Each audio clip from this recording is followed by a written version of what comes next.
How many of you know what your very first words were? Your baby words, when you were a baby. What were the first words that ever came out of your mouth? Today I want to talk not about last words, but I want to talk about first words. Just a hands up. You don't have to tell me what they are, but hands up if you know what your first words were. Yeah, not a lot of people know what their first words were. You know, I think it's an interesting topic. You know, some parents actually have a baby book, and in that baby book they write down like, oh, this was baby's first step, or this is baby's first smile, or this is, you know, baby's first poop, or this was, you know, baby's first word. And I actually asked some of our staff here. I said, hey staff, you know, what were some of your first words? And some of them got back to me like. So I'll just give you like a couple for examples. So for example, Libby, our worship director, Libby McGrath, I asked her, I said, Libby, what were some of your first words? And I said, hey, Libby, what was your first word? That's a picture of Libby when she was just little. And, you know, her first word was no. And actually, if you know Libby, you're like, yeah, that kind of makes sense. That kind of fits, right? And then so I asked our amazing media director, Alex Stevens. I said, hey, Alex, you know, what were your first words? And so he called his folks and he asked them, and his first word was mama. And so doesn't he look like a mama's boy? I mean, he's a total mama's boy. Absolutely. He said those words that they said while they were on a road trip to Nova Scotia. And then I asked Elizabeth Archer, our amazing online engagement director. I said, Elizabeth, what were your first words? Oh, wait a second. No, you're not seeing double. You're not seeing double. Do you guys know that Elizabeth Archer is an identical twin? She's an identical twin, right? So the first question I want to ask you is, which one is Elizabeth? On the left or the right? How many think left? How many think right? All right, and you're right. She is the one on the right, Elizabeth. And what do you think Elizabeth's first words were? Papa. That's what her folks told her. And so just for full transparency, this is a picture of me when I was a kid. I don't know what is going on with that hair. It's like electric. And I asked my folks, I said, you know, what was my first word? And I have to say I was a little bit surprised at this one. But they said my first word was kitty. Kitty, which if you know me, you would know that cats are not necessarily my favorite animal. But anyways, you know, kitty it was. So there you have it. There's 4 amazing first words. No, mama, papa, kitty. And of course, all parents think the first words their kids say are absolutely amazing. Whenever there's a first word, they get on the phone, they call grandma and grandpa, they'll say, you'll never guess what he said. He said kitty. But first words, in a real way, actually are quite amazing because the first words somebody utters, it's not just noise anymore. It's not just goo-goo and gaga. It's actually a signal. They're actually trying to tell us something. It's one of the first forms of human expression. They're telling us, giving us a clue about who they are and what they're all about. So first words are very, very powerful. Now, after Jesus was crucified, oh my goodness, Jesus had spoken so many amazing words throughout his life, but after he was crucified, his enemies thought we finally silenced him. No more Jesus and no more words. In fact, we spent the last 7 weeks looking at the famous last words that Jesus spoke. But they had finally put him to death and he was in the tomb. No more Jesus, no more words. But on the third day, Jesus broke his silence and he rose from the dead and he took his first resurrection breath and then he took his first resurrection step and then he spoke his first resurrection words. And I got to tell you, folks, these were no ordinary words. These were no, mama, papa, no, kitty, gaga, goo goo. These 4 words that Jesus spoke were earth-shattering, world-changing, life-transforming words. When you write a book, the first line is so important. The first line of a movie is important. The first lyrics of a song are so important because they're telling us, they're setting the tone for where the rest is going. And these 4 words that Jesus spoke are telling us something. And they've been recorded and they have been preserved for 2,000 years for us, not in some baby book, but they've been preserved for us in the Bible by numerous gospel writers. And they are saying, saying? Look at what Jesus said. It's a signal. It's telling us something about who he is and where he is going. Today, I just want to look at the famous first words, the first 4 words that Jesus spoke after he rose from the dead. Okay? Here we go. The first words that Jesus spoke, I want to say, I'm going to call them, they were words of caring. Words of caring. The risen Jesus approaches Mary Magdalene, and she is crying, and she's weeping, and she's brokenhearted. And the first thing he says, the first words out of his mouth on this side of the tomb were, "Woman, why are you crying?" Now, I just want you to take that in for a moment. The first thing he says as a resurrected Lord is a word of compassion, a word of caring toward another person's deepest pain. Now, you have to understand the weight of these words. In order to understand it, you got to understand the context. In that society, women were often marginalized. And in that society, men totally dismissed the emotions of women. Now, of course, in our society, right, today, men are deeply compassionate and emotionally tuned in to the feelings of the women in their lives.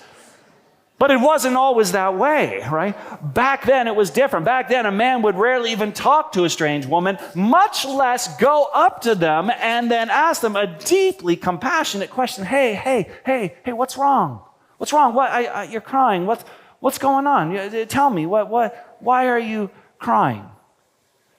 These words resonate with every single one of us who's ever felt the sting of grief or loss in our own life. We can relate to Mary's tears. We've had times when we've been brokenhearted, when everything seems to have fallen apart. We've had times when we've been wandering around the garden aimlessly, looking in vain for some kind of comfort. And Jesus offers those words of comfort to all of us today. The question, "Why are you crying?" is comforting, but it's actually also discomforting in another way, because that question forces you to kind of go deep and to like ask the question, why am I crying? You got to go deep into those emotions, unpack all that. And sometimes we don't want to unpack all that. And so for that reason, sometimes we don't even want to cry. We don't want to draw attention to ourselves. And we fight back the tears because we just don't want to deal with all of that. But it is in our vulnerability. It is in our vulnerability that Jesus meets us.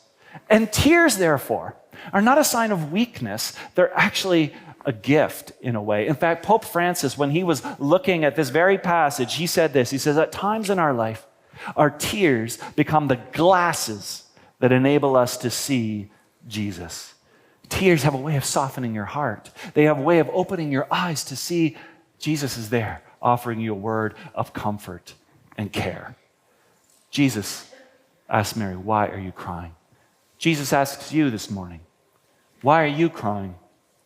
Now, I know you're not crying, but what burdens are weighing on your heart today?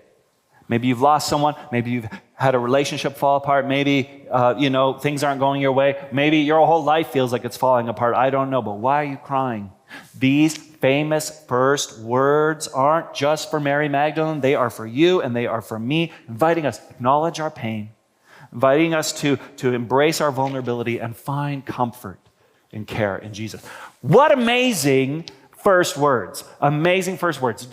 Why are you crying, woman? But those are just the first. He's got some more to say. And so that takes us to the second amazing first words that Jesus ever spoke. And I'm going to call these words of searching. Right after he says, "Woman, why are you crying?" he says, "Whom are you looking for?" These are words of searching. Now, at first glance, these don't seem profound at all. Who are you looking for? That's just like, obviously, she's looking for the dead body of Jesus. She cannot find it. Jesus already knows the answer to that question. It's not profound. If you found me wandering around the shopping mall aimlessly and you said, "Rob, who are you looking for?" I'd probably say, "I'm looking for my wife."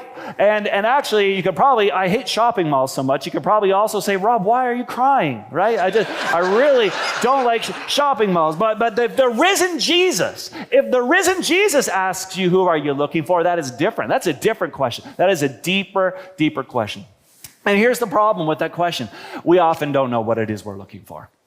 Bono, U2, the famous song, I still haven't found what I'm looking for. When he sings that chorus again and again, there's an anguish in his voice, and rightly so, because it really hurts us. It's really hard when you can't find what you're looking for. But what's even worse than that, is when you're not even sure what it is that you are looking for. Many of us spend our lives with this indistinct longing that we just don't know how to satisfy. We want something, we're looking for something, but we just don't even know what that thing is. King Charles, he spoke of his belief that for all the advantages of science, there remains deep in the soul this persistent, unconscious anxiety that something is missing. And while Charles and Diana certainly didn't get along all the time, they agreed on this point, because Diana once spoke of an overwhelming sense of loss and isolation that undermines our efforts to cope with the complexities of life. We know, she said, something is missing. Sometimes we think, I know what's missing. If I were to go and get a university degree, then that feeling would go away. And it doesn't go away. We say, maybe if I could, get a girlfriend or a boyfriend, it would go away. And we do, and it doesn't go away. Or maybe if I got married, or maybe if I got a job, or maybe if I finally made some money, or maybe if I finally, made something of my life, got a reputation, had some success, and it doesn't go away. It doesn't seem to matter how much food, or how much money, or how many TV sets, or how many houses, or cars, or children, or whatever we get. That feeling just never seems to go away. But here's the thing. When Jesus asks the question, who are you looking for? It's a question, yes, but it's also an answer. In these first words, he's actually saying, he is the fulfillment of your deepest longings. 1,500 years ago, St. Augustine said, you've made us for yourself, Lord, and our hearts are restless until they rest in you. And these amazing first words, Jesus saying, look at your heart, Mary. Do some soul searching, Mary. He's inviting you to do the same. What are you looking for? Is it recognition? Is it success? Is it wealth? Is it happiness? Is it revenge? Right? You're here this morning. You're at church on Easter Sunday morning. What are you looking for? What we discover is underneath all of our searching for what, there is a who. Underneath our deepest longings for something, there is a someone who's the answer to our greatest desire. It's Jesus. Who are you looking for? These are amazing first words. They keep coming. The third of the fourth words that I want to share with you, I call a word of knowing. And this one, again, you're going to say, this does not seem like much, but man, oh man, it is powerful. Jesus says this, third. He says, Mary. Mary. Again, you might say, well, what's so amazing about that? But think about this. Think about this. The magnitude of the resurrection, how significant this event is. How is Jesus going to do the big reveal? How is he going to get the word out? Was he going to show up first to King Herod and say, here I am, I'm back, baby, right? Is that how he was going to do it? Or was he going to show up miraculously in the temple in front of crowds of people so they could all see him? Or maybe because Jesus is Jesus and God is God, he could find a way to reveal to the whole world all at once through thunderclaps and lightning bolts and earthquakes that he is risen from the dead. But no, you know what Jesus does instead? He chooses one person, Mary. Right? Even a few moments earlier, he could have showed up. Mary and John and Peter were there, but he's saying, no, too many. I just want one. I just want Mary. I want this to be personal. I want to be someone I know. I want it to be personal. The first time Jesus spoke to Mary, do you know what he called her? Remember, he said, woman. But this time, he says, Mary. And you know what she realizes when she hears that? She says, wait. He knows me. He knows me. Right? There is this deep longing in each and every one of us to be known, truly known. And yet at the same time, we're scared to death of being truly known, because what if people reject us once they find out who we really are and once we reveal ourselves to a person? But as Ed Welch says, he said, to be truly known with nothing to hide is life at its best. Jesus knew Mary. He called Mary by name. Mary knew Jesus. At first, she didn't think she knew him. She thought he was the gardener, and she was probably walking away. But then he says, Mary, and she stops, and she says, wait. And maybe it was the tone of his voice, or maybe he said it like he always used to say it. I don't know what it was. But when he said her name, she said, hey, whoa, he knows me. Many people struggle feeling alone and unknown. We live in this world where real connections are like increasingly rare. And I know we're connected through technology and we're connected through social media, but the studies all tell us we are lonelier and more isolated than ever. We need to be known. You saw those baby pictures. From the time that we're babies, we have this desire to be connected, this desire for attachment with others. And as we grow older, that feeling and that need does not go away. These famous first words tell us Jesus knows us personally. Jesus knows us intimately. Jesus once said, I am the good shepherd. I know my own, and my own know me. Maybe you're like Mary, and you're like totally overwhelmed by what life is throwing at you. And when we're overwhelmed, we cannot see Jesus, even if he is standing right in front of us. And yet if we stop, and if we look, and if we listen, he's there. He's calling us, and he's calling us by name. He's inviting us into a relationship with him where we can be fully known and fully loved. So I want you to know when Jesus says Mary this morning, he's not just saying Mary. He's also saying Andrew. He's saying Farida. He's saying Scott. He's saying Curlin. He's saying Elliot. He's saying your name. He's saying my name. Because Jesus knows you. He wants a relationship with you. I just want to add a little side note here. At churches like Trinity, it is sometimes hard to feel known, right? You're just like a face in the crowd. You might feel like just a face in the crowd even this morning. But just as Jesus wants to know you, we want to know you too. And so if you're new here this morning or you're visiting, we want to invite you into this community where you can become known and you can feel loved. It's hard to experience that on a Sunday morning, just sitting in a big crowd. But that's why at Trinity we have these things that we call life groups. And these life groups, they provide a place where strangers can become friends, where you can start to get to know other people, and you can start to get to know Jesus as well. I just want to say, if you're at all interested in being known and going a little deeper in community here, visit our welcome desk after the service out there and ask the volunteers about life groups. Because like Jesus, we want to get to know you too. That brings us to the last first word. I said that right? The last first word of Jesus.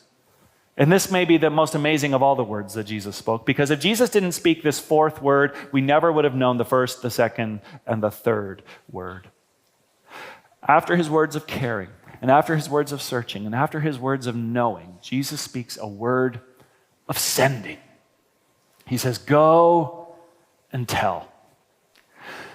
When Jesus speaks these words, he sets a process in motion that will change Mary's life, it will change the disciples' life, it will change your life, it will change my life, it will change the life of every single human being on this planet. Because with these words, Jesus entrusts to Mary Magdalene a profound mission.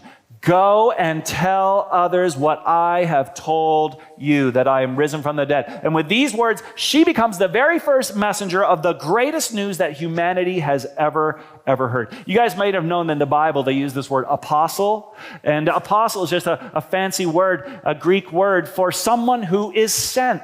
And mostly when people think of apostles, they think, oh, Peter the apostle or Paul, the apostle Paul. But I got to tell you, the very first apostle ever was Mary Magdalene, because she was the very first one who ever went and told others the good news of Jesus.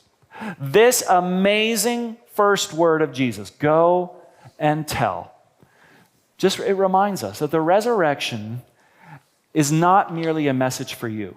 It is a message for you, for sure, but it's a message for you to take with you. It's a message for you to take with you today when you go home to your families. It's a message for you to take with you when you go to visit your friends later on this week, when you go back to work later on this week. Take that message with you. When you get together with your fiancé, you're to take this message with you. When you get together with your boyfriend or your girlfriend, take this message with you. With your parents, with your kids, with your you need to take this message with you, because if you have heard the story, you are to share the story. Jesus entrusted this message to one woman who lived in a hostile world, a culture that would overlook her and ignore her, a culture that would laugh at her when she told them about this, that would roll their eyes at the message she had. But that's who Jesus gave the message to. That's who Jesus sent. But Jesus believed and was confident that Mary could go and tell. And she did. And the rest is history. You wouldn't be here today if she hadn't gone and told. This is usually the part of the sermon that people hate. It's the part where the preacher tells us to go and tell others. And we don't like the idea of telling others, right? We're afraid of rejection. We're not confident to tell others, and we're insecure, and what if I look foolish and all that stuff, right? Listen, if you don't know how to share this message, I just say do it like Mary did it. Some people might be like, Mary did say, he's risen, I've seen the Lord. If that's you, if that's your style, go for it. Tell people that way. But actually, I think it's very interesting that what Mary really did is she told them that Jesus had said these things to her. Wait. What things did Jesus say to her? What things did Jesus say to her that she went and told them? Well, Jesus said words of caring. He said words of searching. He said words of caring to someone who was hurting. He searching for someone who was looking for something. Words of identity for someone who felt alone. You see, if Jesus' first words to Mary became Mary's first words to others, and that means they can become your first words too. So listen, if you don't know how to go and tell others, do what Jesus did. When you see someone who's hurting and grieving, go up to them and say, hey, why are you crying? What's going on? You seem upset. Do you want to talk about it? Can we get together? And as you show care and compassion to that person, you know what? They're going to see the risen Jesus in you. That's how you share this message, just like Jesus did. Right? You still don't know how? Then do it. Then again, do what Jesus did. When you come across someone who's lost, or they're like searching and they don't know what it is they're looking for, why don't you just say, hey, it looks like you're searching for someone. Who are you looking for? What are you looking for? Maybe I can help you find what you're searching for. And maybe you get together with them. Maybe you have a coffee with them. And maybe you have a conversation with them. Maybe you invite them to Alpha and you listen to some of their questions and you speak to them. And in that course of that, the risen Jesus will speak through you. That's how you do it. That's how you do it. Or do it like Jesus did. When you come across someone who's just ignored, bullied, left out, a coworker, maybe it's a classmate, I don't know, and you speak words of knowing. Call them by name. Say, hey, it's Mary, right? It's Scott. Wait, aren't you Naomi? Isn't that who you are? Let them know you see them. Let them know you care about them. Give them the gift of a relationship, and they will see the risen Jesus in you. Those were Jesus' famous first words. Words of caring, words of searching, words of knowing, words of sending. Those were Mary's first words too, and they can be your first words as you go from this place into your homes, to your classrooms and community. Let these be our first words as we go and tell others. Thanks be to God. Amen.